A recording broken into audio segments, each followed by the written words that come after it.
Si quelqu'un est en Christ, il est une nouvelle créature. Les choses anciennes sont passées et voici toutes choses sont devenues nouvelles.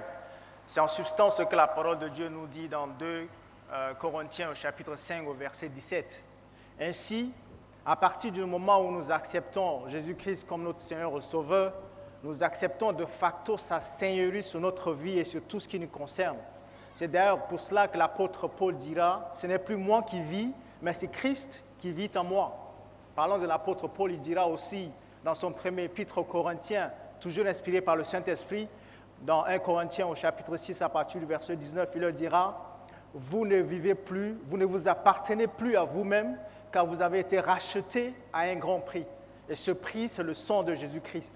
Quand nous avons été rachetés à un grand prix, nous devenons désormais une propriété privée du Seigneur. Ce qui veut dire qu'il est de notre responsabilité et devoir de vivre pour Christ.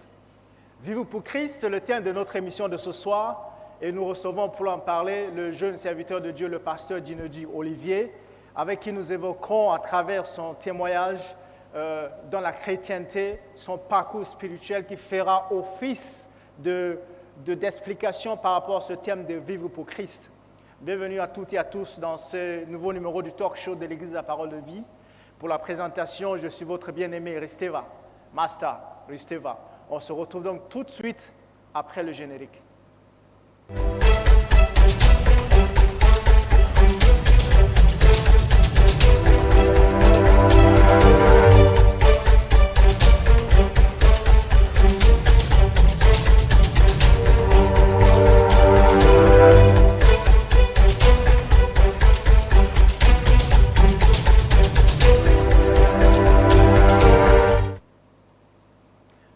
Donc sur le plateau du talk show, comme je le disais, nous recevons aujourd'hui le pasteur Dinodi Olivier de l'Église de la Parole de Vie. Bonsoir pasteur. Bonsoir. Bienvenue. Merci. Tu vas bien? Très bien. Finalement, après plusieurs reports, on se retrouve sur le plateau. C'est un honneur pour nous de te recevoir avec nous ce soir. Comment va la famille en général? Ma famille va bien, tout le monde se porte bien. D'accord. Si l'on pose la question de savoir qui est le pasteur Dinodi Olivier, c'est quoi la réponse? Déjà dans la présentation tout à l'heure, tu as donné mon nom, mais je vais répondre. Je m'appelle Dinodi Ndjerando Olivier, donc Ndjerando c'est le nom de la famille. Du côté séculier, je suis médecin de formation, mais à côté, je suis le deuxième pasteur assistant de l'Église La Parole de Vie de N'Djamena. Donc voilà, beaucoup m'appellent, comme je suis détaché de travailler avec la jeunesse, on m'appelle aussi le pasteur de la jeunesse.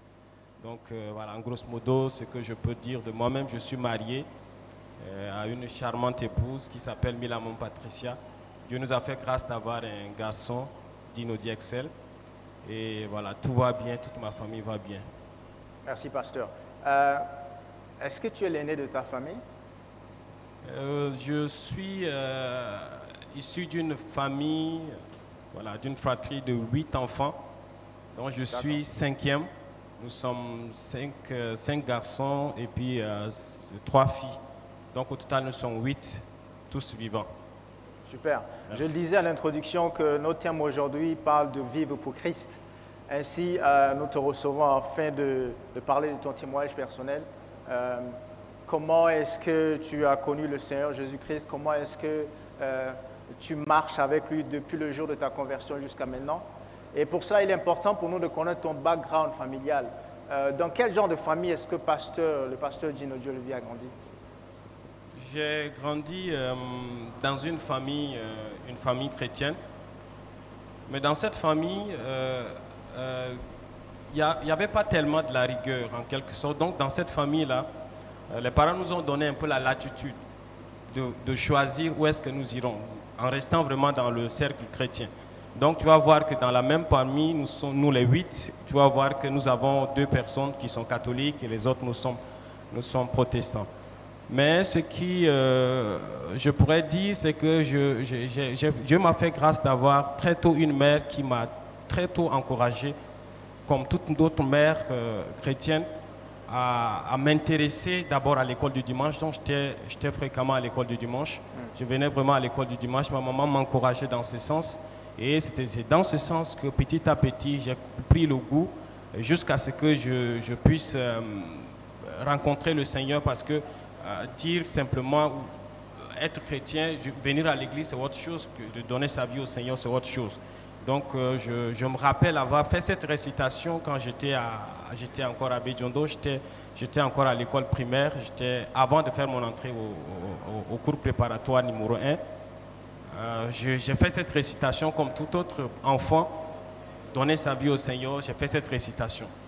Mais je me suis rendu compte à un moment que cela n'avait cela n'avait pas d'impact sur ma vie. Ma relation avec le Seigneur n'était pas comme ce que j'avais fait comme récitation quand j'étais enfant. C'était à ce moment qu'arrivé à N'Djamena ici, Dieu m'a fait grâce. Peut-être que d'autres questions, je viendrai encore en détail, mais c'était arrivé à N'Djamena ici, étant adulte, que je me suis rendu compte que ma marche avec le Seigneur n'était pas ce qu'il fallait. Et j'ai décidé de faire comme nous avons dit ici. J'ai décidé de donner ma vie au Seigneur. Et à partir de ces jours-là, les choses ont complètement changé. Ma vie a complètement changé jusqu'à aujourd'hui. D'accord. Donc tu disais que tu es né dans une famille de 8 enfants. Et parmi les 8, il y a 2 qui sont catholiques. Et les parents, ils sont de quelle confession religieuse? Mes parents sont des protestants. D'accord. Donc pour une petite histoire, parce que mon grand frère, ils étaient dans un village, et dans ces villages-là, quand les enfants rentraient de l'école du dimanche, il y avait un peu de bruit, tout et tout. Il avait décidé, non, lui, il va aller à l'église catholique qui était non loin de chez nous. Donc il a commencé déjà à aller à l'église catholique, et puis voilà. Il a été très vite récupéré par le prêtre, et il est resté là. Ensuite, ma grande sœur l'a suivi, et ils sont restés catholiques jusqu'à aujourd'hui. Il y a quelque chose que j'ai personnellement remarqué dans ma vie, c'est que la plupart du temps, les enfants ont tendance à choisir le chemin des parents. Ce qui fait que ceux qui sont nés dans une famille protestante ont tendance à devenir protestants. Ceux qui sont nés dans une famille musulmane ont tendance à devenir musulmans. Et c'est quand même assez extraordinaire que dans ton cas, il y a eu des différences au niveau de la famille. Mais l'explication, tu viens de le donner. Et donc, parlant de ton background, tu étais né à N'Djamena, c'est ça?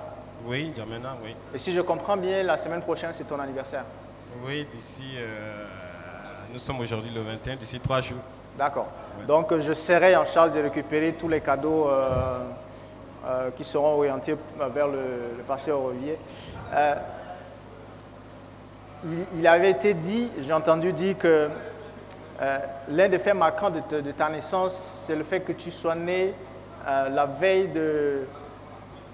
Tu peux nous expliquer un peu l'histoire de l'OUA et tout? Ça, c'est... Moi-même, c'était un peu une surprise le jour où mon papa donnait ce témoignage. Ouais. Mais ce témoignage, il m'a fait une surprise. Donc moi, je n'ai pas pris vraiment du temps pour m'entretenir avec lui à propos. Mais ce qui marque un peu mon papa, c'était que quand j'étais né, il y avait d'abord 2 sœurs qui étaient nées, après un frère, mon grand frère, et mon papa attendait encore un garçon parce qu'il avait les 2 filles qui étaient là. Tu sais que mon papa, voilà, il venait de sortir d'un village entre-temps, donc voilà, 2 filles, et puis il avait cette crainte d'avoir encore une autre fille. Ça, c'était son interprétation. Et quand j'étais né, c'était vraiment une joie. Dans toute la famille, c'était vraiment une joie. Et voilà, le nom d'Inodi est donné aussi pour dire que Dieu a fait grâce d'avoir encore une personne dans la famille qui pourra unir tout le monde. Donc, c'était dans ce sens-là que peut-être qu'il a donné un peu à il a tenté un peu de rattacher aussi à cette question de l'Union africaine en pensant que je suis celui qui est arrivé pour unir toute la famille. C'était dans cette optique, c'était sa prière en quelque sorte, c'était sa prière. D'accord, donc tu disais qu'étant enfant, maman t'amenait déjà à l'école du dimanche et c'est là où tu as appris à connaître Dieu en quelque sorte, mais ta vraie révélation avec le Seigneur va arriver à quel moment de ta vie? J'ai fait la connaissance, j'ai commencé à avoir une relation personnelle avec le Seigneur. C'est quand j'étais arrivé ici à N'Djamena, j'étais à l'université. Mais Pour commencer, déjà quand avant d'avoir cette relation personnelle, j'étais quelqu'un qui était dans les activités à l'église comme toute autre personne. Donc j'étais là, j'étais à la chorale, j'ai fait tous ces mouvements à l'église, qu'on appelle mouvements à l'église, mais sans avoir une relation personnelle avec le Seigneur. Quand j'étais arrivé à N'Djamena, comme tout autre jeune, très vite, voilà, avec les amis, on aimait un peu danser, on faisait tout ce que les jeunes faisaient. Un jour, j'étais interpellé seul dans ma chambre parce que par plusieurs fois, même les prédications, tout ça, je les écoutais, mais ça passait. Un jour, seul dans ma chambre, après avoir posé un acte qui n'était pas bien, le Seigneur j'avais clairement entendu cette voix qui me disait, mais ce que tu fais, est-ce que tu sais que cela peut t'amener à la perdition? Alors plusieurs fois, j'ai commencé à méditer et sur le champ, j'étais tombé face au sol et j'ai commencé à pleurer. C'était là où je me suis rendu compte du piège que l'ennemi me tendait parce que je voulais me baptiser avant, mais je me disais que quand je vais me baptiser, je serai privé de beaucoup de choses. Je serai privé de tout ce qui va avec la jeunesse. Et j'ai pris la décision ce jour-là d'aller à l'église. En tant que j'étais à l'église ET numéro 12 de N'Djamena. Donc j'ai pris la décision d'aller voir des anciens et de décider de passer par les eaux de baptême. Et c'était là, en 2010, j'ai décidé en novembre d'aller voir les anciens. Et ce n'était pas facile. Quand j'étais passé pour la première fois, les anciens m'ont dit « Assota, reste quelque part là, tu nous attends, on reviendra vers toi ». Mais j'ai vu que l'ennemi voulait simplement me décourager. Ce n'était pas exprès ce que les anciens de l'église avaient fait, mais c'était juste l'ennemi voulait saisir l'occasion pour me décourager. 2 dimanches, j'étais passé, mais c'était les mêmes réponses que j'avais eues. Attends, on reviendra vers toi, attends, on reviendra vers toi. Mais la décision était que je devais passer par les 2 eaux de baptême, m'identifier à Christ et tourner la page et marcher avec le Seigneur de façon définie. Donc ma décision était, j'avais pris ma décision en novembre 2010 et en 26 décembre 2010, j'étais passé par les eaux de baptême. Comme quoi, pasteur, on peut être né dans une famille chrétienne, on peut même avoir un papa qui est pasteur, mais tant qu'on n'a pas une relation personnelle avec le Seigneur, est-ce que tu peux un peu élaborer sur cela? Parce que beaucoup de gens parfois pensent que parce qu'ils sont nés dans une famille chrétienne, parce qu'ils vont à l'église, cela fait d'eux des chrétiens. Est-ce que tu peux un peu élaborer par rapport à ça? Il y a 2 choses. Moi, je considère les 2 choses comme des pièges qui vont vraiment avec la marche avec le Seigneur. Les activités et appartenir à une famille chrétienne. Tu peux appartenir à une famille chrétienne pendant toute ta vie. Peut-être la personne qui est en train de me suivre peut avoir 30 ans, 40 ans. Mais peut-être pensant qu'il a un background simplement parce que ses parents sont pasteurs et autres. Et la personne peut penser que elle a une relation personnelle, c'est déjà suffisant pour conclure que la personne est née de nouveau. Mais l'expérience que j'ai eue avec le Seigneur, c'est que pendant toutes ces années-là, ces vingtaines d'années, je n'ai pas vécu ce que j'ai vécu quand j'ai décidé de tourner la page. Et les activités, j'étais dans les activités. Je venais à la chorale, je chantais, je faisais tout. J'étais dans cette famille-là où on se réunissait, on priait, on faisait tout, mais sans avoir une relation personnelle. Je voyageais même pour des séminaires, je faisais beaucoup de choses. Mais ma relation avec le Seigneur n'était pas au beau fixe. Jusqu'à ce que j'ai pris moi-même personnellement la décision de dire au Seigneur, à partir d'aujourd'hui, c'est toi qui restes, c'est toi qui es mon Seigneur, c'est toi qui es mon Sauveur, et à partir d'aujourd'hui, je ne vivrai que pour toi. Et à l'instant, c'était des déclarations quelquefois qui semblent être... Tu penseras que c'est verbal, mais à l'intérieur de toi, en faisant cette déclaration, en même temps, le Saint-Esprit prend cela et ta vie, à partir de ces jours-là, va prendre une autre tournure. Et ma vie, à partir de ces jours où j'ai pris la décision de faire la paix avec le Seigneur, de donner ma vie au Seigneur, j'ai vécu une vie différente.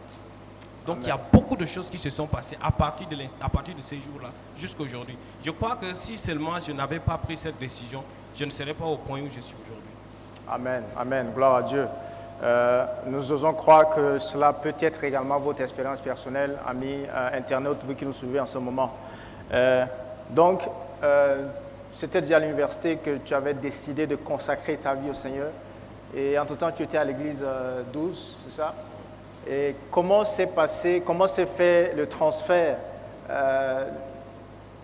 de l'église 12 à l'église La Parole de Vie? Le transfert, c'était quand j'avais décidé de faire la paix avec le Seigneur après mon baptême.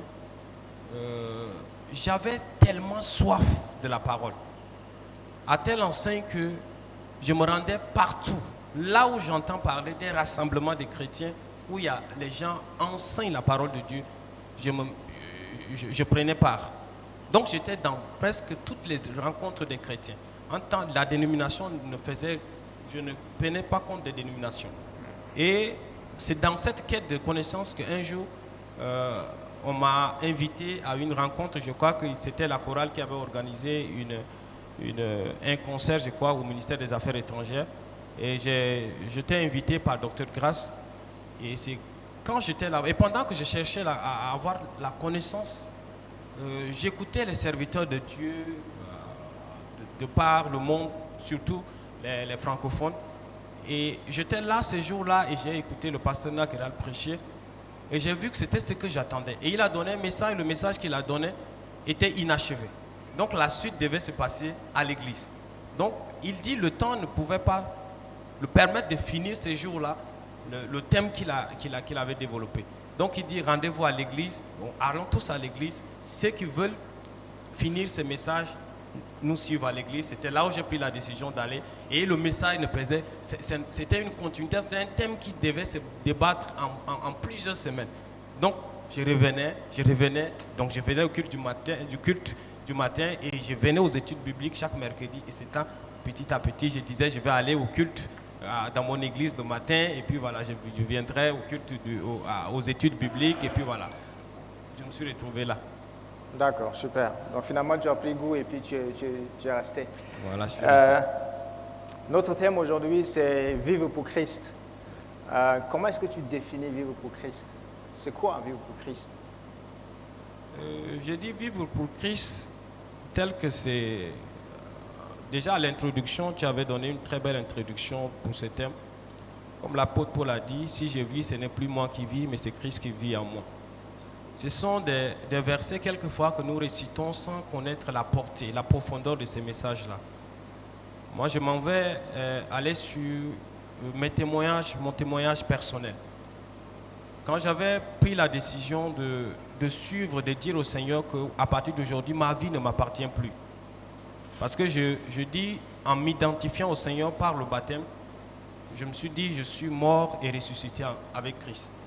Donc, moi, en gardant cette image déjà en moi, j'ai dit, si je ressuscite avec Christ, à partir de ces jours-là, tout ce que je ferai, je ne ferai pas les choses pour moi-même. Et c'est là où j'ai pris la décision. Et ma décision, quand je l'ai prise, j'ai dit au Seigneur que si je vis pour toi, c'est que c'est toi le garant de ma vie.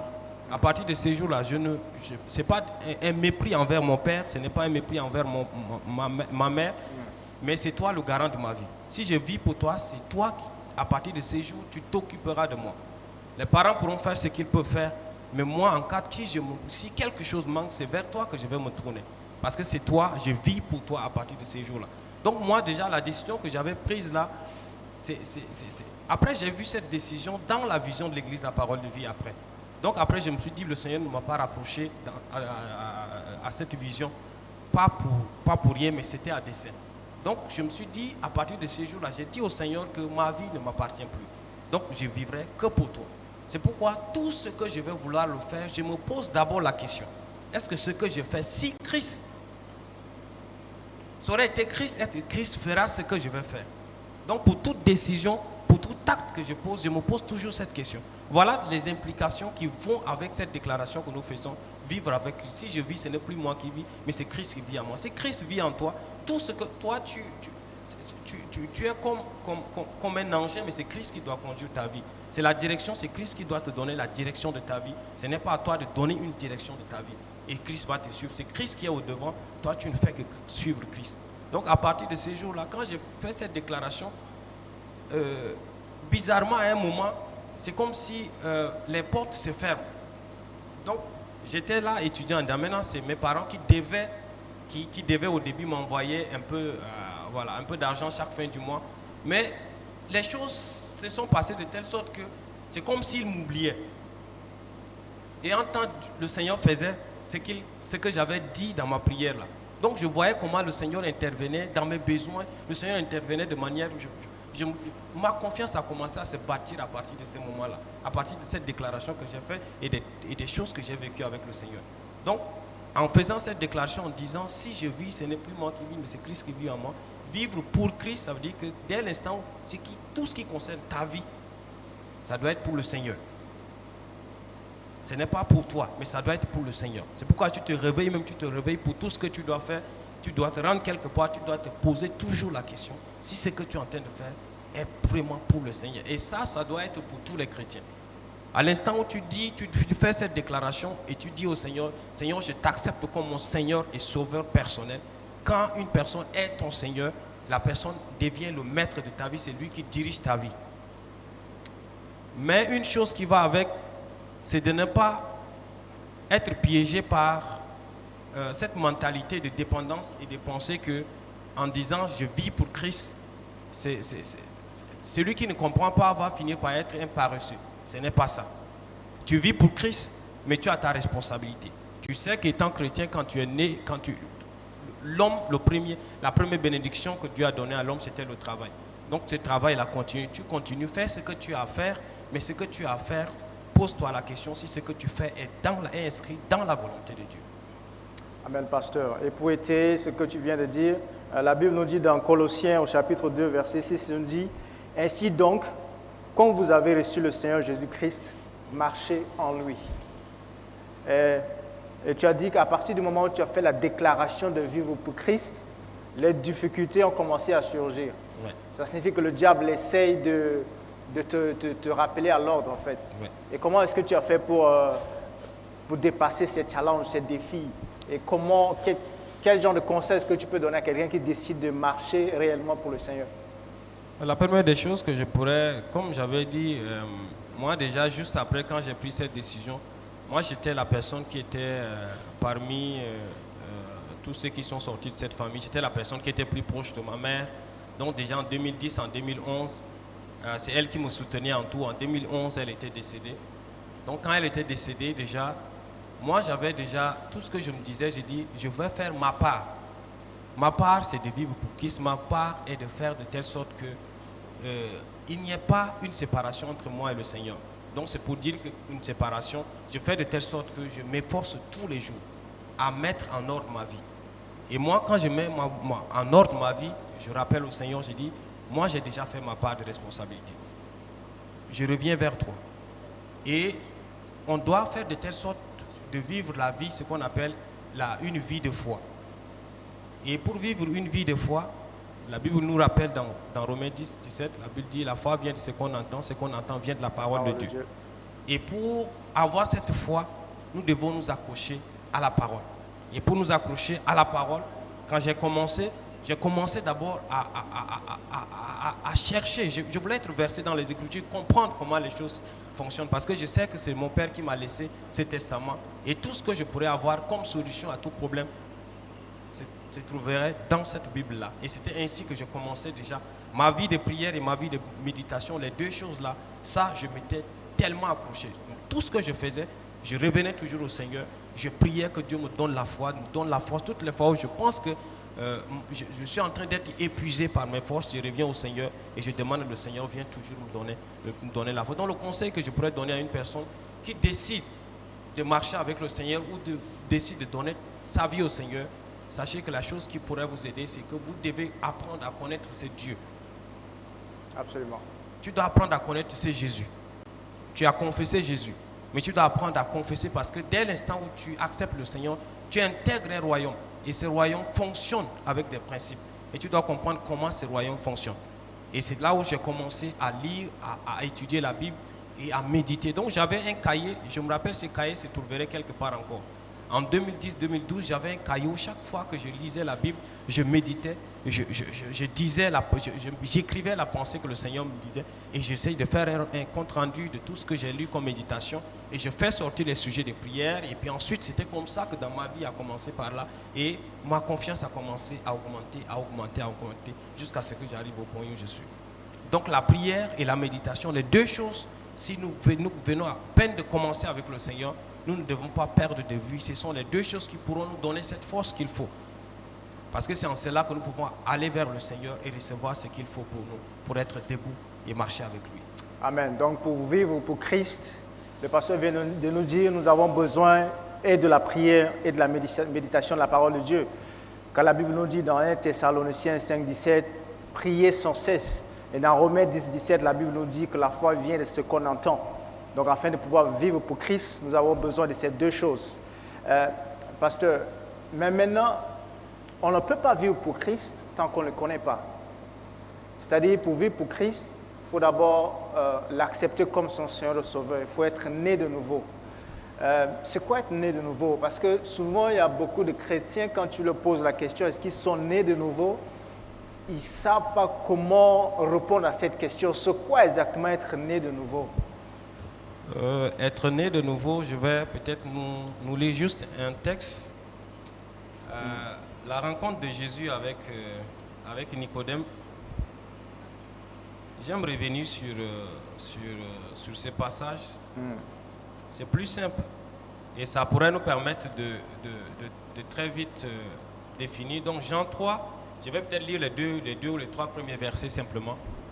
La Bible nous dit, dans Jean 3, le verset 1, la Bible dit « Mais il y eut un homme d'entre les pharisiens nommé Nicodème, un chef des Juifs, qui vint, lui, auprès de Jésus, de nuit, et lui dit, « Rabbi, nous savons que tu es un docteur venu de Dieu, car personne ne peut faire ces miracles que tu fais si Dieu n'est pas avec toi. » En méditant cela, j'ai vu que Nicodème a dit quelque chose de très important. Il dit, nous savons que tu es un docteur de la loi. Nous savons que tu es un docteur venu de Dieu. Nous savons. C'est vers le savoir. Quand tu prends ton temps et que tu médites, Nicodème était celui qui savait quelque chose déjà de Jésus. Mais par la suite, qu'est-ce que Jésus a dit? Il dit, malgré son savoir, le verset 3, Jésus lui répondit, en vérité, je te le dis, si un homme ne naît de nouveau, il ne peut avoir le royaume de Dieu. Donc, il y a des gens qui peuvent penser, le fait ils peuvent décrire, parler de Jésus, ils peuvent. Comme Nicodème a essayé de décrire Jésus. Mais le verset 3, Jésus a donné quelque chose, il a donné la condition. Donc savoir quelque chose de Jésus ne suffit pas. Mais il dit que si un homme n'est né de nouveau, donc naître de nouveau, c'est simplement, la Bible nous a clairement dit, à tous ceux qui l'ont reçu et qui croient en son nom, il leur a donné le pouvoir de devenir enfant de Dieu.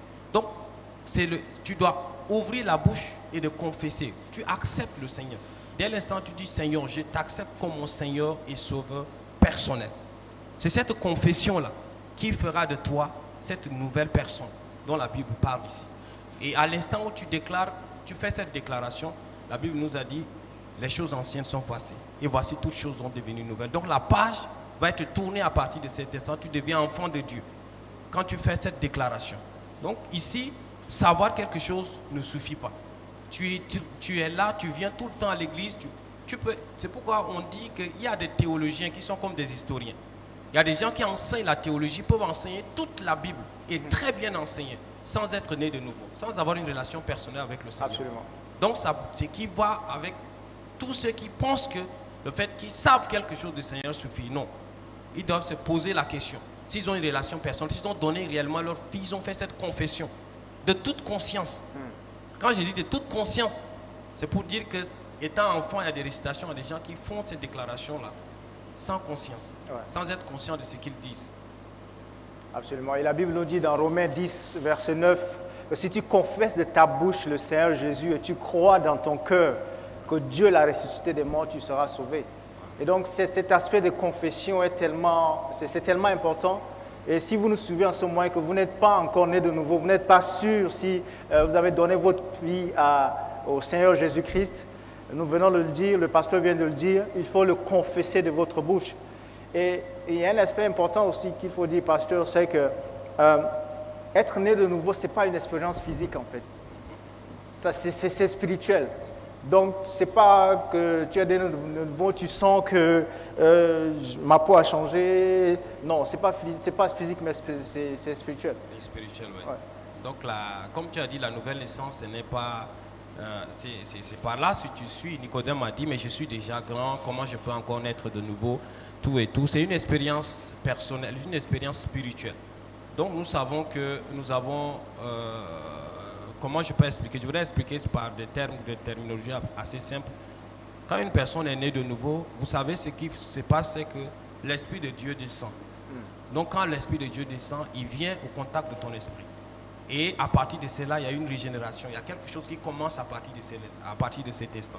Donc à partir de cet instant, cette régénération, c'est une nouvelle naissance qui commence à partir de là. Donc tu ne vois pas physiquement, tu ne vois pas.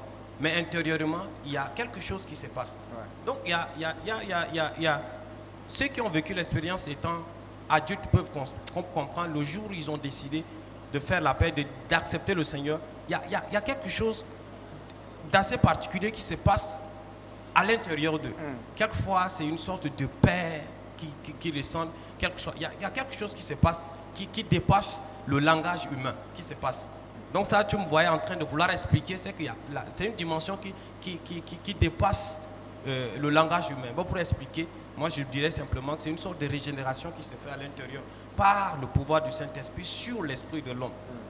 Et à partir de cet instant, voilà. Donc tu es né de nouveau. Quand tu es né de nouveau, tu es encore enfant. Donc quel que soit ton âge, si tu as 50 ans, si tu as accepté le Seigneur, tu sais que tu viens de naître de nouveau. Donc tu dois apprendre à marcher, à grandir avec le Seigneur, te nourrir pour que l'homme intérieur, né de nouveau, doit grandir jusqu'à ce que tu puisses atteindre cet état de perfection que Christ attend de nous. Absolument. Donc on peut avoir 50 ans d'âge, mais être un bébé spirituel. C'est pour cela que c'est important de méditer sur la parole de Dieu, parce que c'est ça qui nous fait grandir spirituellement. Oui. Et c'est intéressant l'aspect de nouveau, parce que souvent les chrétiens se perdent un peu parce que la Bible nous dit que quand tu es né de nouveau, tu deviens une nouvelle créature. Ça signifie que le vrai nous qui est l'esprit, c'est cet esprit qui est régénéré, comme tu l'as expliqué. Oui. Donc du coup, il n'y a rien qui change dans notre physique, mais tout se passe sur le côté spirituel. Donc il faut le savoir en fait. Oui. Là, donc on est dans le domaine de la connaissance. Oui, c'est ce que il y a un homme de Dieu qui a dit une chose, qui dit je suis un esprit, je possède une âme et je vis dans un corps. Donc nous sommes des esprits. Parce que dès l'instant que quand quelquefois tu essayes de réfléchir, toi-même tu t'assois et que tu réfléchis, c'est que tu n'es pas ce corps-là, tu habites juste dans un corps. Donc le vrai toi, c'est ce vrai toi-là qui est né de nouveau. Donc ça n'a rien à voir avec ce corps physique que tu as. Bien-aimés, si vous nous suivez, sachez que vous êtes des esprits. Ce que vous avez, ce n'est qu'un corps et vous habitez dans ce corps. Donc vous êtes un esprit. C'est d'ailleurs pour ça que quand quelqu'un est mort, imaginons qu'on a un monsieur qui s'appelle Pierre, qui est décédé à l'hôpital, et qu'on arrive sur son cadavre, généralement les gens ils pleurent, ils disent « mais Pierre est parti ». Oui. Et pourtant son corps est là, allongé, on dit « Pierre est parti ». Oui. Donc inconsciemment on reconnaît que le vrai Pierre, c'est un esprit qui habitait dans ce corps. Oui. Oui. Donc cet aspect, c'est très important. Oui. Et ta marche avec Christ t'a amené jusqu'à décider de devenir pasteur. Nous avons une vidéo de ta consécration en tant que pasteur. Et nous allons faire passer cette vidéo tout à l'heure et nous allons revenir pour pouvoir en discuter. Merci. Pour ton serviteur, Djinoti Olivier, je reconnais ton appel sur sa vie.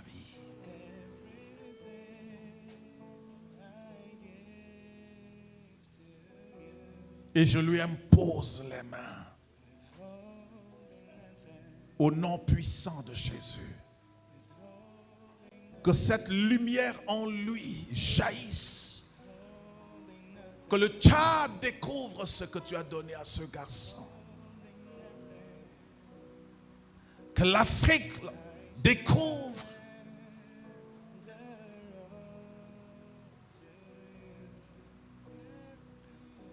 qu'il aille là où je n'ai pas pu aller.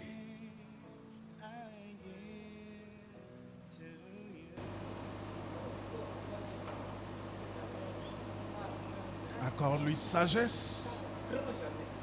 Accorde-lui grâce. Quoi, là? Accorde-lui faveur.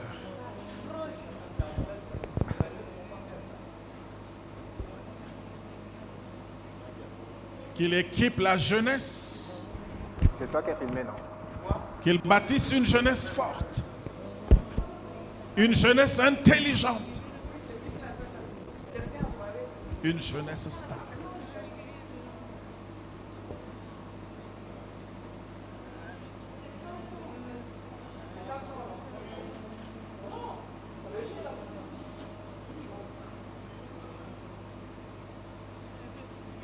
Accorde-lui l'autorité en dépit de son âge.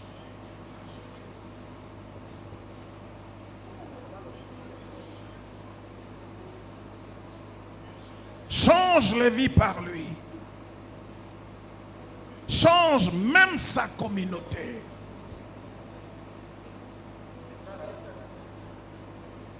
Le child a besoin.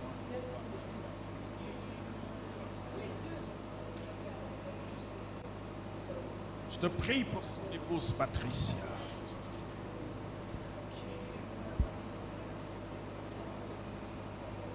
Accorde-lui l'onction nécessaire.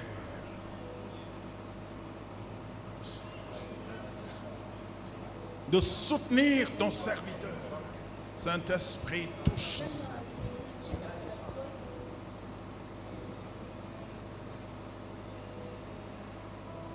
Louange à toi, Seigneur. Au nom de Jésus.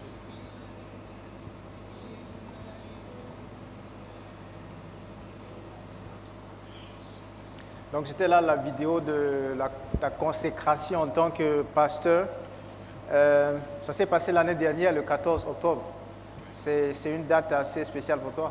Oui, cette date-là, je crois que c'est l'une des plus grandes dates que je retiens jusqu'à là. Comment est-ce que tu as su que tu avais un appel de Dieu pour devenir son serviteur? À cette question-là, je dis du coup oui, j'ai du coup compris mon appel. Vous savez, quelquefois le Seigneur vous appelle, mais vous n'avez pas une idée très claire de cet appel-là quand vous marchez avec lui. Donc là, c'est pourquoi je dirais à beaucoup de personnes qui sont en train de marcher avec le Seigneur, quand vous cherchez et que ce n'est pas clair, tout ce que vous avez à faire, c'est de vous accrocher au Seigneur. C'est de continuer à demeurer dans sa maison. Moi, je savais, je disais aux gens que moi je sais que le Seigneur m'appelle à le servir, mais je n'ai pas pensé le servir en tant que pasteur, ainsi de suite. Mais les leaders, ceux qui sont au-dessus de vous, ceux qui nous dévancent par des signes, par vos comportements, par vos manières de servir, peuvent vous aider à vous dire que voilà votre appel, le Seigneur voudrait que vous devenez plutôt un peu. Mais quand la personne va se présenter, va commencer à vous expliquer, vous allez vous rendre compte que c'est vraiment votre appel. Donc il y a des gens que Dieu peut parler clairement. Il y a des gens, quelquefois, ils peuvent progresser avec le Seigneur jusqu'à ce qu'arrive un moment, le Seigneur le parle très clairement. Moi, je fais partie de ceux-là, que tout ce qui était bien pour moi, j'aimais servir le Seigneur. C'est tout. Moi, j'aimais être là, dans la maison de Dieu, j'aimais être là, faire quelque chose pour le Seigneur. C'était tout ce qui était important pour moi. Mais c'est dans ça que le Seigneur a clarifié les choses. Et le Seigneur a vraiment clarifié les choses. C'était en 2020 ici que le Seigneur a vraiment clarifié les choses. Sinon, moi, à l'intérieur, même quand j'étais entré, j'ai commencé la formation, j'ai commencé la théologie, c'était beaucoup plus la soif de la connaissance. Moi, c'était que c'est Dieu que je sers, je dois être à mesure de pouvoir répondre, d'être à mesure de pouvoir parler de lui à n'importe qui. C'était beaucoup plus ça qui me motivait davantage. Et quand je voyais des personnes qui ne connaissaient pas vraiment le Seigneur, j'avais en moi quelque chose qui voudrait bien les apprendre, pourrait les enseigner. Et je crois que ça, ce sont les signes déjà qui annonçaient que, voilà, plus tard, tu seras celui qui va te mettre au devant, peut-être comme pasteur et les enseigner tout et tout. Il y avait des signes, mais moi, à l'intérieur de moi, c'était vraiment d'être là et de faire quelque chose. Ma joie se trouvait dans la maison de Dieu. C'est tout. Merci, pasteur. Et tu l'as dit pendant que tu te présentais que tu es d'abord médecin oui. de formation. Oui. Et comment est-ce que tu fais pour concilier ta fonction ou bien ta position de médecin et de serviteur de Dieu en même temps? C'est pas aussi très compliqué parce que normalement, c'est un métier qui te met en contact d'abord avec des personnes. Toutes les fois que tu vas, si tu vas par exemple pour consulter en tant que médecin, tu as beaucoup de personnes, tu rencontres beaucoup de personnes. Donc c'est un métier idéal même pour mieux servir le Seigneur. Déjà en étant là, toutes les personnes que tu rencontres, toutes les personnes qui viennent dans cet état de faiblesse, si je vous dis, la maladie rend l'homme vulnérable. Et quand l'homme est vulnérable, il devient réceptif, plus réceptif. Donc ce sont des personnes que on peut facilement enseigner, on peut facilement prodiguer des conseils, on peut facilement... J'ai eu assez d'expérience où quelquefois la personne vient en consultation, mais sans se rendre compte, tu te mets à encourager les personnes à sortir des états où ils sont. Quelquefois, ce n'est pas des problèmes physiques, mais c'est des problèmes qui vont au-delà du domaine somatique. Donc c'est des domaines un peu spirituels où on est obligé de sortir, d'enlever notre blouse et de nous mettre dans la peau d'un pasteur et de travailler tout et tout. Et autre chose, la personne qui connaît mieux le miracle de Dieu dans la création de l'être humain, le médecin. Parce qu'on t'apprend, tu connais le fonctionnement du corps, comment le corps fonctionne. Et c'est une machine très complexe qui se met là devant nous. Et si tu apprends, tu fais ce qu'on appelle la physiologie, l'anatomie, tout ça, ça ne peut que t'amener à cette dimension, te poser beaucoup de questions et te rapprocher davantage de Dieu. Donc en servant, c'est un métier, quand tu sers le Seigneur, tu sers en tant que médecin, davantage tu te rends compte que tu as un Dieu merveilleux qui fait au-delà de ce que les yeux physiques peuvent voir, parce que nous voyons simplement le corps là, mais à l'intérieur, c'est toute une machine assez complète, toute une usine qui fonctionne, et c'est merveilleux de voir ces choses-là. Ça t'amène à plus adorer le Seigneur, parce que ce sont des merveilles que tu découvres à travers ces métiers-là. Donc, moi, je ne trouve pas tellement très compliqué de dire qu'étant médecin, ça va, mais c'est encore un métier qui te rapproche encore plus de Dieu. D'accord. Quel conseil est-ce que tu as donné à des individus qui ont un métier et qui hésitent en même temps à pouvoir consacrer leur vie à servir le Seigneur en plus de leur métier? On trouve toujours comme excuse que le travail que nous faisons nous prend tout le temps et qu'on n'a pas assez de temps pour servir le Seigneur. Mais moi, je crois que c'est le Seigneur qui nous a donné ce travail. Et nous pouvons toujours nous organiser et mieux servir le Seigneur. Moi, je dis, si une personne apprend déjà, c'est pourquoi c'est très important, je pourrais parler d'abord aux étudiants. À apprendre à servir le Seigneur, étant à l'université, c'est des très bons cadres où on peut déjà commencer à apprendre à servir le Seigneur. Et si déjà tu commences à apprendre à servir le Seigneur, comme on l'avait fait quand on était à la fac de médecine, on a commencé déjà à apprendre à servir le Seigneur à la faculté. Et déjà cela a donné le goût. Et quand nous sommes arrivés, quand nous entrons déjà dans la vie active en tant que médecin plein, et on a vu que c'est pas très compliqué. Mais pour ceux-là qui n'ont pas fait quand ils étaient étudiants, moi je pourrais simplement donner de commencer et de faire la chose. Ce que Dieu te donne, Dieu veut s'appuyer sur ce qu'il t'a donné pour se faire connaître à d'autres personnes. Donc quand moi je dis médecin, c'est parce que je suis médecin et je sais comment je vais expliquer. Mais une autre personne qui, étant par exemple informaticien, peut trouver dans l'informatique une raison de rendre grâce à Dieu et de rapprocher davantage de Dieu. Parce que si tu es informaticien, les machines, ce ne sont pas seulement tes machines, mais ça va être les machines des autres personnes que tu utilises et que tu travailles. Donc Dieu peut toujours utiliser ce que nous faisons comme métier, comme fonction, pour pouvoir davantage se faire connaître à d'autres personnes. Amen. Parce que c'est le moyen de te rapprocher des autres. Je crois que la vision qui nous a réunis aussi a très bien expliqué tout cela. Donc si nous voyons que dans la vision, c'est que Dieu déjà nous rassemble pour vivre pour lui, mais en vivant pour lui, il voudrait que nous influençons notre génération pour lui, et il voudrait aussi que nous infiltrons d'autres milieux pour le Seigneur. Absolument. Donc ça, cette vision n'est pas, c'est une vision qui va pour tout le monde. Ça ne doit pas s'arrêter seulement à ces 4 murs, ça ne doit pas s'arrêter seulement à ceux qui... Donc tous les chrétiens, c'est que Dieu nous appelle, il nous a donné déjà, il nous a une fois accepté le Seigneur, nous sommes sauvés, mais il nous a laissé encore au monde, il nous a laissé encore en vie. Qui sait que c'est pour que nous puissions le servir. Et le servir le Seigneur, l'appel n'est pas seulement... Quand on dit que je suis appelé, les gens pensent que c'est pour être pasteur, c'est pour être évangéliste. Non. L'appel, l'appel, ça peut être dans plusieurs dimensions. Daniel a servi le Seigneur à sa dimension. David a servi le Seigneur à sa dimension. Tous ceux-là ont servi le Seigneur, mais ils n'étaient pas des pasteurs. Donc on peut être comme Daniel était celui qui a servi le Seigneur à cette dimension-là. On peut prendre cet exemple et servir le Seigneur. On peut prendre l'exemple de David et servir le Seigneur. Donc on n'a pas d'excuses. Nous n'avons pas d'excuses.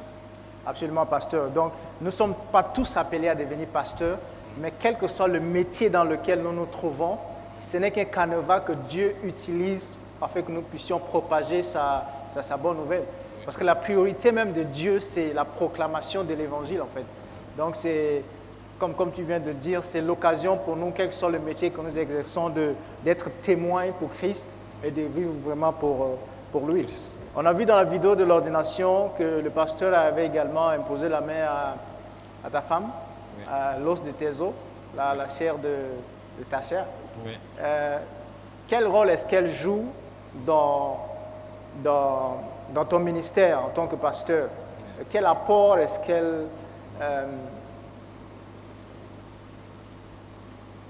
qu'elle détermine vraiment, quel impact est-ce qu'elle a dans ton ministère en tant que pasteur?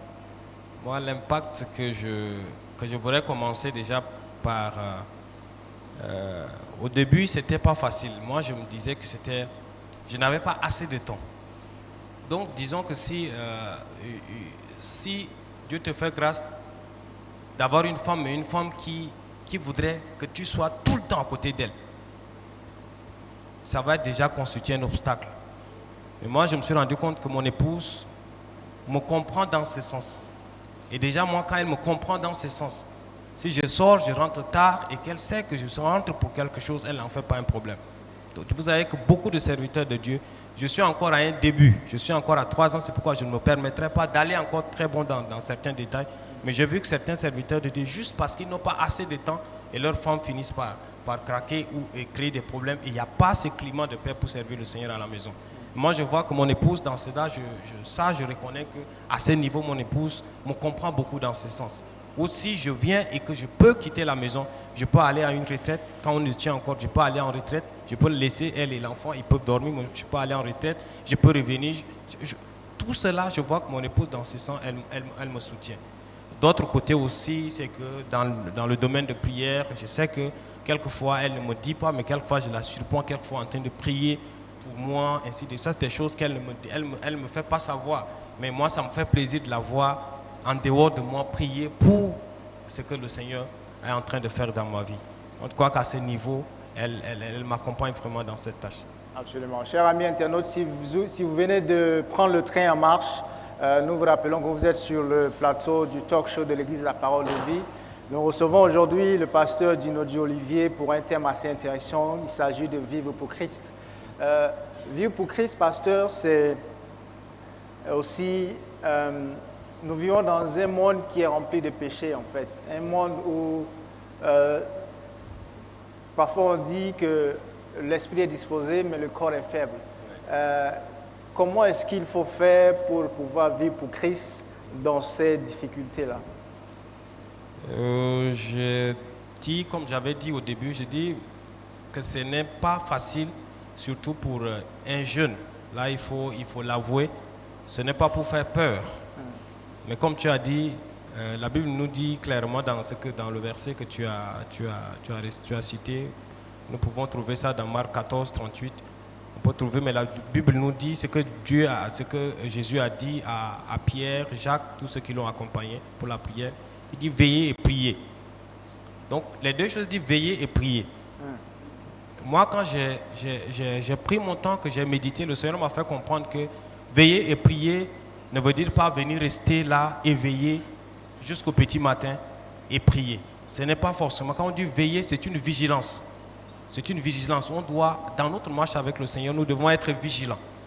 Donc, comme j'avais écouté, il faut faire de telle sorte que tu aies un environnement qui te permette quand même de t'épanouir.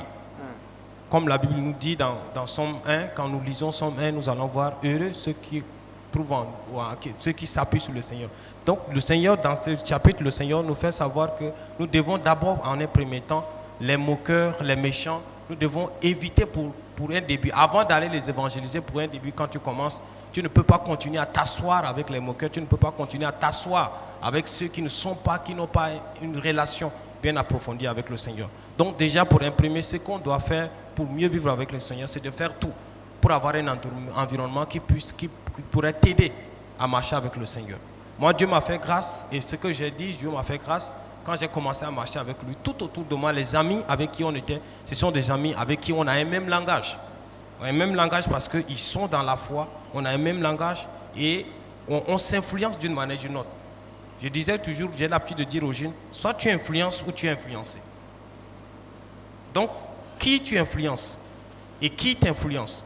Donc la personne avec qui tu es tout le temps, cette personne finira par t'influencer, même si tu penses que la personne ne te parle pas. Son comportement va t'influencer. Ses dires vont t'influencer. Ouais. Donc le fait que tu écoutes ce qu'il te dit, le fait que tu vois ce qu'il fait, tu vas finir par t'influencer et tu vas finir par sortir de cette décision que tu as dit, tu as donnée. Donc la première des choses, c'est de pouvoir avoir un environnement qui puisse t'aider à marcher avec le Seigneur.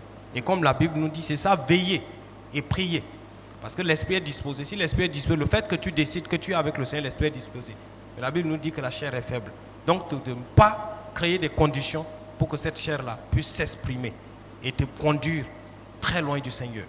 Donc c'est de créer cet environnement, d'avoir un environnement adéquat pour t'aider à marcher avec le Seigneur. Et ça, c'est que tout le monde, moi je me rappelle une personne qui a pris la décision. Son esprit est disposé. Je sais que cette personne-là a pris cette décision de marcher avec le Seigneur. Mais en même temps, il ne voulait pas se séparer de son ami intime. Parce que son ami, ils sont tellement amis qu'il ne veut pas. Et cet ami-là, c'est un moqueur. C'est un ami qui se plaît encore dans les choses que lui, il est en train de vouloir quitter. Je vous assure, au bout de quelques temps, la personne a fini par répartir là où il a laissé tomber. Donc, c'est de créer, de chercher à avoir un environnement qui est adéquat. Et de venir au devant du Seigneur avec tes sujets. Quand tu sais que le Seigneur te révèle ta faiblesse, quand tu sais que dans un domaine, tu es faible, essaye de venir au devant du Seigneur et d'être clair avec le Seigneur. Seigneur, moi, dans ce domaine-là, je suis faible. J'ai besoin de ton secours jusqu'à ce que je sois fort avant de pouvoir continuer. Donc, c'est des prières, c'est des sujets de prières. Moi, je suis très clair avec le Seigneur à mes débuts. Je faisais des prières, je dis, Seigneur, si tu ne m'aides pas à ce point-là, je risque de faillir. Et quand je fais ça, plusieurs fois, le Seigneur m'a aidé à traverser des situations où je dis, si seulement ce n'est pas la main de Dieu, je ne pourrais pas sortir de ces situations-là. Donc, j'encourage les gens à être vigilants. À être vigilants. Vous devez être vigilants dans votre marche avec le Seigneur. Vos relations, quelquefois par pitié, quelquefois vous pensez que si vous quittez ces relations-là, qu'est-ce que les gens vont dire? Mais le Seigneur nous a clairement dit qu'il est venu, il nous a apporté, il est venu, pas pour apporter la paix, mais il apporte la division. Ce n'est pas une division qui nous amène très loin, qui nous divise dans les problèmes. Mais il sait que dès que tu acceptes le Seigneur, la vision que le Seigneur va te donner, le monde ne te comprendra pas et tu ne pourras pas en même temps marcher avec le monde pendant que tu as quitté le monde. Absolument. Et la Bible nous dit que les mauvaises compagnies corrompent les bonnes mœurs. Ouais.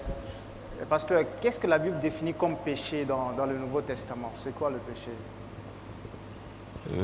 Comme péché, je vais donner une définition. Tout à l'heure, j'étais en train de... C'était il y a quelques jours en arrière, j'étais en train de réfléchir sur la définition qu'on donne au péché. Le péché, généralement, quand nous définissons, nous disons que le péché, c'est la transgression de la loi. Donc la transgression de la loi, nous avons la loi qui est là, nous avons les 10 commandements que nous connaissons. Donc péché pour nous, c'est transgresser la loi. Donc avec tout ce qui va avec, nous connaissons déjà la loi, tout ce qui va, les commandements, tout et tout. Quand une personne touche, quand on te dit que tu ne tueras pas, quand tu vas tuer, c'est un péché. Tu ne voleras pas quand tu vas voler, c'est un péché. Mais moi, je voudrais que nous réfléchissions un peu. Nous allons un peu au-delà de cette définition. Parce que si nous restons à cette définition, comment on va expliquer le péché d'Adam? Comment on va expliquer le péché d'Adam? Le péché d'Adam, c'est simplement, il y avait quelque chose que le Seigneur a demandé simplement à Adam et Ève, de ne pas toucher à ce fruit, le fruit de cet arbre-là. Et ils ont touché. Si nous définissons par simplement la transgression de la loi, les chrétiens vont à un certain moment, ils ne vont pas se rendre compte de certains péchés qu'ils font. Parce que le péché, la définition du péché que mon père spirituel m'a toujours repris, c'est quand une personne rate le but. Quand une personne Rate le but.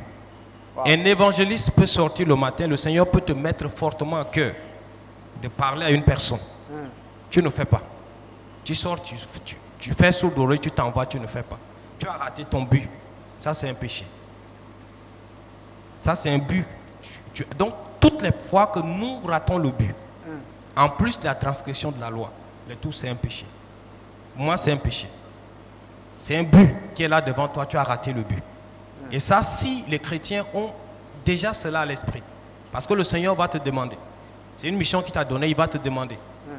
S'il y a un jugement pour les chrétiens, c'est à travers ces choses que le Seigneur nous demande de faire. Si nous ne faisons pas ces choses-là, le Seigneur nous demandera des comptes. Donc, moi, péché, c'est que quand une personne rate le but pour lequel le Seigneur te demande que ça soit pour toute ta vie, que ça soit de façon spontanée, ça soit. Donc, tout ce qui va avec le but, tu rates le but, c'est un péché. Et en plus de cela, il y a aussi la transgression de la loi qui vient avec. D'accord, super. Donc, quand nous ratons le but, l'objectif que Dieu nous donne d'accomplir, cela constitue une transgression de sa volonté. Oui, de sa volonté. Il nous demandera de compte. Oui. Quel conseil est-ce que tu as donné à des enfants de Dieu qui souffrent des péchés charnels, disons? Des personnes qui, peut-être qui luttent avec les péchés, comme les gens disent, qui luttent avec des péchés mignons, comme les gens le disent. Ouais. Des péchés mignons, ça dit qu'il se plaît à quelque chose, à un mois, c'est tout. Il trouve que c'est difficile d'abandonner la chose. S'il abandonne, comment il va faire? Moi, je me dis que plus tu restes là, si tu as déjà donné ta vie au Seigneur et que tu répares, tu fais ces choses-là, il y a des gens qui disent que quand déjà tu as donné tu es sauvé une fois pour toutes. Et là, ça leur donne cette pensée-là, ça leur donne cette mentalité, vouloir continuer encore dans ce qu'ils font, et ils se donnent comme rendez-vous au dernier, ils vont être sauvés, c'est déjà bon, et ils vont être sauvés. Moi, je dis simplement que les choses que nous faisons peuvent nous... Si le Seigneur t'accorde la grâce et que tu reviens à lui, tu parles, comme disent les gens toujours, parce que je me rappelle quand on était encore tout jeune, on venait à l'église, on faisait tout pour que, au dernier, la prière que beaucoup font, Seigneur, permet qu'au dernier jour, je puisse ouvrir la bouche et parler. On ne se prépare pas tous les jours, mais on prie pour que le Seigneur nous accorde la grâce d'ouvrir la bouche et de parler avant de mourir. Parce qu'on sait qu'on est en train de vivre, on mène une vie qui ne glorifie pas le Seigneur. Mais je ne suis pas là où je suis, je ne suis pas en train de faire cette prière-là, de demander que le Seigneur, tous les jours, je me mets en cause. Quand je me réveille, je me mets en cause et je prie et j'essaye d'aller de l'avant. Donc, ceux qui sont en train de lutter avec les péchés, moi je dis, la première des choses, si tu n'arrives pas à régler à ton niveau, va vers ton leader spirituel. Que tu sois de n'importe quelle église, le premier conseil que je peux te donner, va trouver un témoin et confesse. Parce que le Seigneur nous a dit dans 1 Jean 1,8, la Bible nous dit, si nous confessons nos péchés, il est fidèle et juste de nous les pardonner. Tu as fait cette déclaration, mais tu as besoin d'un témoin, ta déclaration, tu as besoin d'un témoin pour t'accompagner. Et une fois faire cette confession, là, la personne t'accompagne et il va aussi t'encadrer spirituellement. Il y a des orientations, il y a des conseils qui vont avec. Donc quand une personne chute, moi je vois que certaines personnes quand ils chutent, on essaye de les écarter, mais c'est pas, moi je ne suis pas de ceux-là qui écartent quand une personne, c'est de rapprocher la personne et d'enseigner la personne, de prendre la personne là, d'être le mentor de la personne, accompagner la personne sans le juger, sans le condamner, et accompagner la personne avec amour tout doucement, et la personne va sortir de cette vie-là, et il va prendre le goût à cette vie que le Christ nous a donnée. Amen, amen. Merci beaucoup, pasteur. Parlant de ta vie personnelle, le pasteur fondateur des églises de la parole de vie, le pasteur Naguiral, a donné un témoignage à propos de toi lors de ta consécration. Oui. Et nous allons donc tout de suite écouter ces témoignages et on se retrouve après. Merci.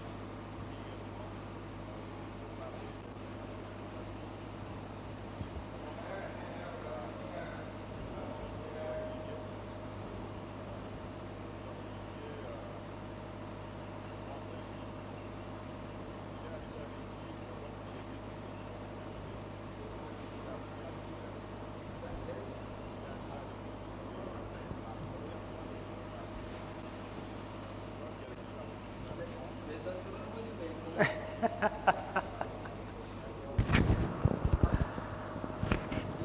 n'y a pas de son?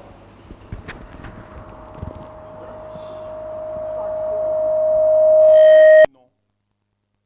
Donc ma première rencontre avec lui, il voulait 20 000 pour aller à une conférence chrétienne et j'ai dit non.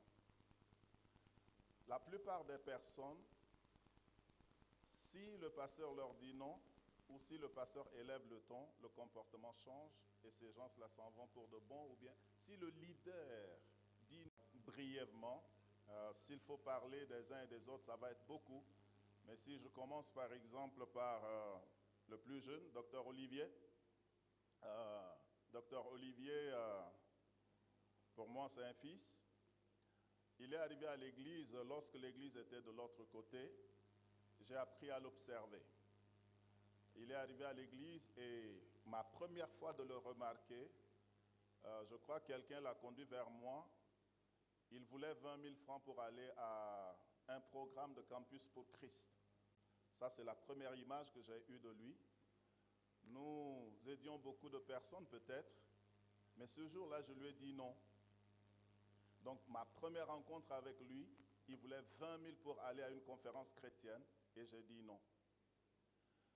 La plupart des personnes, si le pasteur leur dit non, ou si le pasteur élève le ton, le comportement change et ces gens-là s'en vont pour de bon, ou bien si le leader dit non ou bien élève le ton, alors c'est une mauvaise personne. Curieusement, quand bien j'avais dit non au pasteur Olivier, il a dit qu'il comprend que c'est Dieu qui n'a pas voulu qu'il aille. Étant docteur, il s'est attaché à moi, mais il est très respectueux comme son père le dit. Il garde toujours une certaine distance. Il garde toujours, il n'y a jamais eu de familiarité entre lui et moi. Et quand il a fini, il a soutenu, il a eu, n'est-ce pas, son diplôme, il est devenu médecin. Il va décider d'aller à mon bureau et de me servir. Il va me préparer du café, il va être là avant que je n'arrive, jusqu'à ce que je quitte. Il m'a servi en tant que médecin. Et ça m'a beaucoup marqué. Après cela, nous avons voyagé dans des villages et tout, voilà, l'histoire est partie. Même le dimanche dernier, même quand on les a déjà présentés comme pasteurs, ils ne voulaient pas que quelqu'un, ils voulaient servir encore le dimanche passé. Et il a servi. Alors, Foba dit, mais je fais une photo pour la route, c'est la dernière fois que tu sers comme protocole. Donc, il fait une photo pour la route et il met. Et pour servir Dieu, il faut être serviteur. Si vous êtes roi à vos propres yeux, vous ne pouvez pas servir le Seigneur.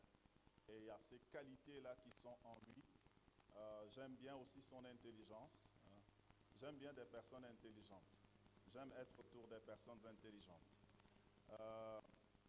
J'ai une fille spirituelle ici à l'église qui ne regarde jamais les choses comme les autres.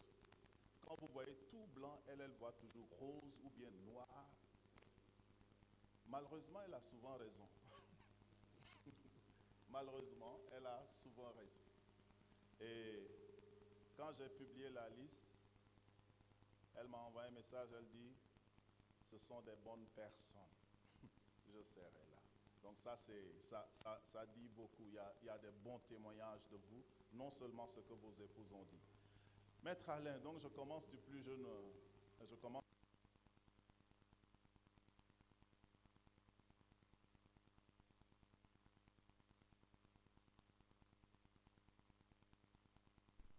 À la fin de notre émission, je rappelle que le thème était Vivre pour Christ. Est-ce que tu peux résumer en quelques mots ce que c'est que vivre pour Christ et qu'est-ce qu'il faut faire pour vivre pour Christ? Est-ce que tu peux résumer ça en quelques mots? En quelques mots, comme j'avais déjà donné quelques orientations, je vais simplement résumer cela. Vivre pour Christ, c'est cette vie-là qui commence quand nous arrêtons de vivre pour nous-mêmes. Donc à l'instant où nous donnons notre vie au Seigneur, notre volonté à partir de ces jours-là ne compte plus, mais ce qui compte, c'est la volonté du Père. Jésus-Christ avait dit, ma volonté, c'est de faire la volonté du Père. Il dit, ma nourriture, c'est de faire la volonté du Père. Amen. Donc, c'est que la nourriture, c'est ce qui te fait vivre. Et ce qui doit nous faire vivre à l'instant où nous acceptons le Seigneur Jésus comme notre Sauveur, à l'instant, notre nourriture, ça serait que la volonté du Seigneur Jésus. Et sa volonté, c'est ce qui va nous accompagner tous les jours. Mais comment faire pour demeurer? Parce que ce n'est pas la déclaration, c'est autre chose. Et demeurer dans cette déclaration, c'est autre chose. Donc, pour demeurer dans cette déclaration que nous avons faite de vivre pour le Seigneur, c'est de pouvoir davantage apprendre à connaître ce Christ-là qui nous avons déclaré qu'il est notre Seigneur. Donc, apprendre à connaître celui-là, celui que nous devons le connaître, nous devons apprendre à travers les Écritures, nous devons apprendre à travers les enseignements, à travers donc notre vie de méditation, notre vie de prière. Nous devons avoir une communion, bâtir une communion stable avec le Seigneur. Et c'est à travers cette communion stable que ce que nous appelons vivre pour Christ peut demeurer très longtemps. Parce que nous vivons pour Christ, mais nous devons finir en Christ. Ne faire pas comme ceux qui commencent, mais qui après finissent ailleurs. Donc l'objectif, c'est de vivre pour Christ et de finir en Christ. Donc nous demeurons en Christ. Pour demeurer en Christ, nous sommes appelés à nous davantage nous accrocher de lui. Quand vous lisez Jean 15, vous allez voir que la solution est là. Pour vivre pour Christ, il faut vraiment être ce sarment qui est accroché au sceptre. Donc quand ce sarment est accroché au sceptre, le sceptre nourrit le sarment par la sève. Nous savons que la sève, c'est ce qui vient de l'autre pour alimenter les branches. Donc ce qui vient de Christ, ça serait sa parole qu'il nous a donnée. Ça serait cette vie de communion avec lui qui va nous aider à maintenir notre marche avec le Seigneur et de finir vraiment en lui. Merci beaucoup, pasteur. Merci d'être passé sur le plateau du talk show. C'est un réel plaisir de t'avoir avec nous. Merci. Chers amis internautes, nous arrivons au terme de notre émission d'aujourd'hui. Nous osons croire que vous avez été bénis par ces échanges et nous encourageons à pouvoir partager cette vidéo dans vos groupes et dans vos réseaux. Nous espérons nous revoir bientôt pour un autre numéro du talk show de l'Église de la Parole de Vie. Pour la présentation, c'était votre frère Risteva. Bonne soirée à tous, que Dieu vous bénisse et à très bientôt. Merci.